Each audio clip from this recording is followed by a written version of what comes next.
মানুষের রিজিকের দায়িত্ব কার? আল্লাহ। পৃথিবীর মানুষের কি পরিমাণ খাদ্য দরকার এগুলো উৎপাদন করেন কি? আল্লাহ।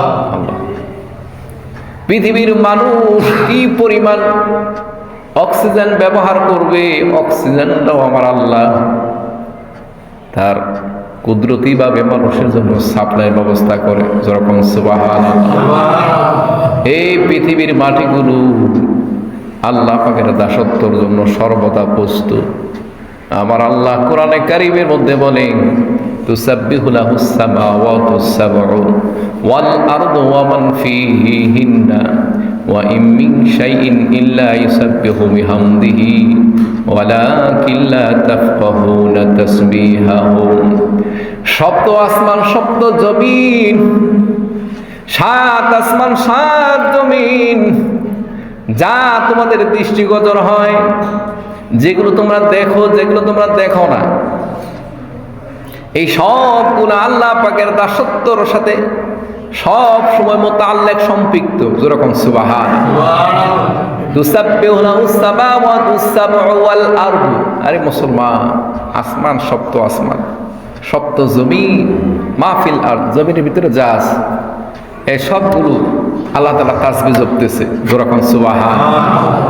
এবার আমরা প্রশ্ন করলাম, মালিক এগুলো তাসবিহ জপা আমরা তো বুঝি না, কেমনে তুমি যে বললা আল্লাহ এগুলো তাসবিহ কেমনে জপে আমরা তো কানে শুনি না।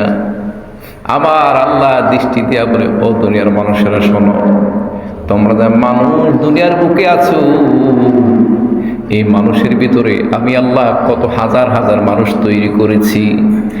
একজনের বাসা আরেকজনের তোমরা বুঝো না। যেরকম ঠিকই না? শুধু তাই নয়, দৃষ্টিপাত করো তোমার জীব জন্তুর দিকে। একটা পাখির বাসা তুমি জানো না। যেরকম ঠিকই না? একটা পাখির বাসা আমরা বুঝি। তোমার সামনে ছোট্ট আমার মাকলুক পিপিলিকা হাঁটতেছে, এই পিপিলিকা কি বলে তুমি বোঝার মতো তোমার ক্ষমতা নেই। যেরকম ঠিকই না?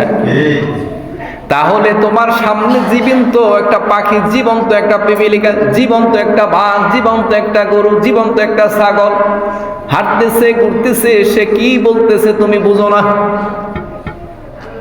তাহলে আবার প্রশ্ন করিও বন্ধু, যদি তাই না বুঝো তাহলে জমিনের ভাষা তুমি কেমনে বুঝবা? যেরকম সুবহানাল্লাহ। এবার আমার আল্লাহ কোরআনে কারীমে ডাক দেয়া বলে, দুনিয়ার মানুষ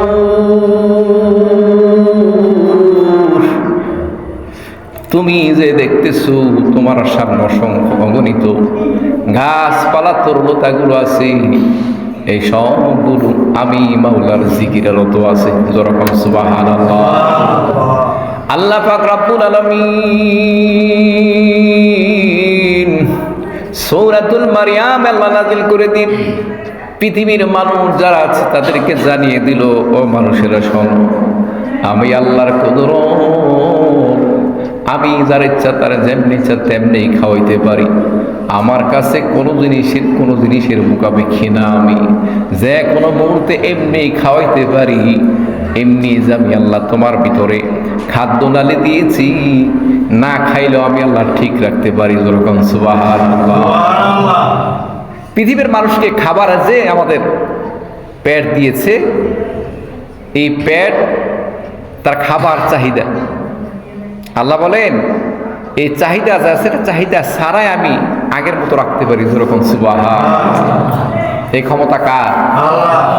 তারপর যেহেতু তোমরা দুনিয়াতে আসছো, দুনিয়ার একটা নিয়ম শৃঙ্খলা আছে, নিয়ম নীতি আছে। মরিয়ম মহিলা মানুষ, তার দিয়ে আমি কুদরতি প্রকাশ করব, কিন্তু নারী হয়ে সে সমাজে কেমনে কাজ করবে? আমি আল্লাহ পাক রব্বুল আলামিন তার খাবারের জন্য ব্যবস্থা করে দিলাম। কেমনে ব্যবস্থা করলাম? ওই যে খেজুর গাছটা, মরা খেজুর গাছটা, কাণ্ডের মধ্যে নাই কোনো পাতা, নাই কোনো জীবিত কোনো লক্ষণ, গাছগুলো একেবারে মরে, পাতাগুলো ডাইলগুলো একেবারে ঝুলে আছে। মরিয়ম সেখানে গিয়ে বসলো, আর আমি আল্লাহ বললাম, মরিয়ম তুমি শুধু তোমার হাত দিয়া একটুখানি লাড়া দাও, লাড়া দিলেই আমি আল্লাহ তোমার জন্য কাঁচা পাকা খেজুরগুলো নামিয়ে দিব। যেরকম সুবহানাল্লাহ। বন্ধুরা, আমার কোন মোল্লা মৌলবীর কথা না, কথাটা কার? জোরে বলেন, কথা কার? এতে সন্দেহ আছে? সন্দেহ আছে?